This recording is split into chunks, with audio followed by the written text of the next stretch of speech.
प्रकृतिजन्य ही है, पर भाव में पवित्रता होने के कारण काम की गंध नहीं। एक जवान बेटी कई महीने बाद इस अपने हॉस्टल कहते जहाँ रहा जाता है, वहां से वो स्टेशन आई, पिता लेने आया है। 45-50 वर्ष का पिता है, 20-22 वर्ष की बेटी। दौड़ करके ऐसे गले लगे और अपनी बेटी गले लगा के माथा सूंघ रहा है, चूम रहा है। दूसरा आदमी जिसके मन में मलिनता है, वो क्या देखेगा? अगर वो इस संबंध को नहीं जानता है, इस भाव का परिचय नहीं जानता है, तो वो दोष दर्शन कर सकता है। तो पर जवान शरीर है, स्त्री शरीर जवान है, गले लगा रहा है, चूम रहा है, पर किंचन मात्र विकार नहीं है। क्यों? क्योंकि उसका भाव है। कौन सा भाव? वात्सल्य, मेरा बच्चा। वो तो कोई राक्षस ही होगा जहां भाव ऐसे बिगड़े। एक प्रकृतिजन्य शुद्ध भाव में कितनी निर्विकारता है।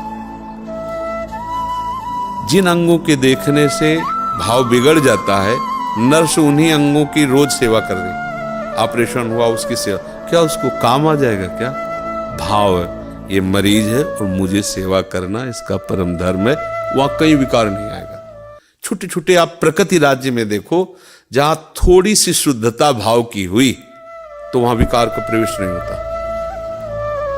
तो चिदानंद राज्य में भला इस विकार का कहीं प्रवेश हो सकता है क्या? जैसे कोई स्त्री पुरुष हंस रहे हो, मिल रहे हो, आप उस दृश्य को देखें तो काम आ जाएगा? आ जाएगा।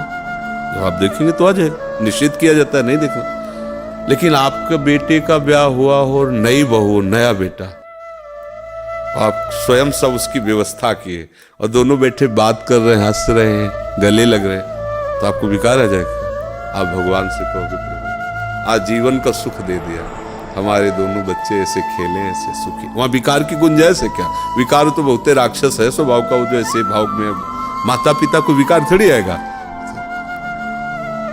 सोचो, एक लौकिक भाव में काम क्रीड़ा के समय भी, दृष्टि होने पर भी उसके अंदर काम विकार नहीं है, हृदय प्रफुल्लित हो रहा है और वो आशीर्वाद दे रहा है, मेरे दोनों बच्चे ऐसे सुखी रहे, ऐसे खेलते रहे।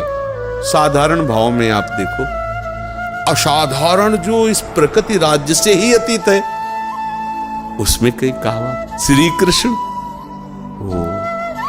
उनका चिंतन, उनका आलिंगन, उनकी मुस्कुराहट और काम, सवाल नहीं उठता। शब्द कोश में शब्द तो वही है ना। जैसे आलिंगन, तो पुत्री का आलिंगन कर रहा है पिता, भाई बहन का आलिंगन कर रहा है, कामी कामिनी का आलिंगन कर रहा है। तीनों आलिंगन शब्द में है, लेकिन बड़ा अंतर है। ले ऐसे आलिंगन, प्रकृति राज्य का आलिंगन और परमात्मा राज्य का आलिंगन, बड़ा अंतर है। पर अब जब हमारे अंदर वो पावर नहीं है, परमात्मा चिंतन के वृत्ति नहीं है, तो हमको लगेगा कि आलिंगन शब्द मतलब वो इसी राज्य में विचरण करेगा।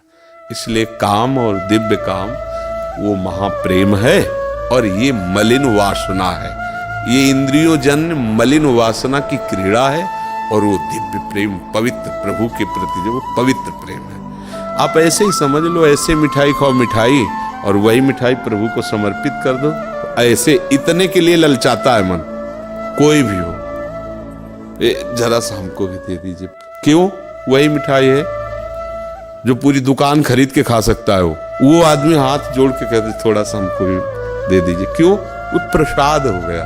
प्रभु से वो मिठाई जुड़ गई तो इतनी महिमा हो गई कि इतना कण मिलने पर हृदय में एक आह्लाद, इतनी वही मिठाई है। और वो मिठाई और प्रसाद मिठाई में बहुत अंतर हो गया, भाव बदल गया ना। अब आप इसी से अनुमान लगाइए कि शब्दकोश इधर के ही हैं, लेकिन जब वो उधर गए शब्दकोश, वो सब दिव्य हो गए, और इधर आए तो सब मलिन हो गए।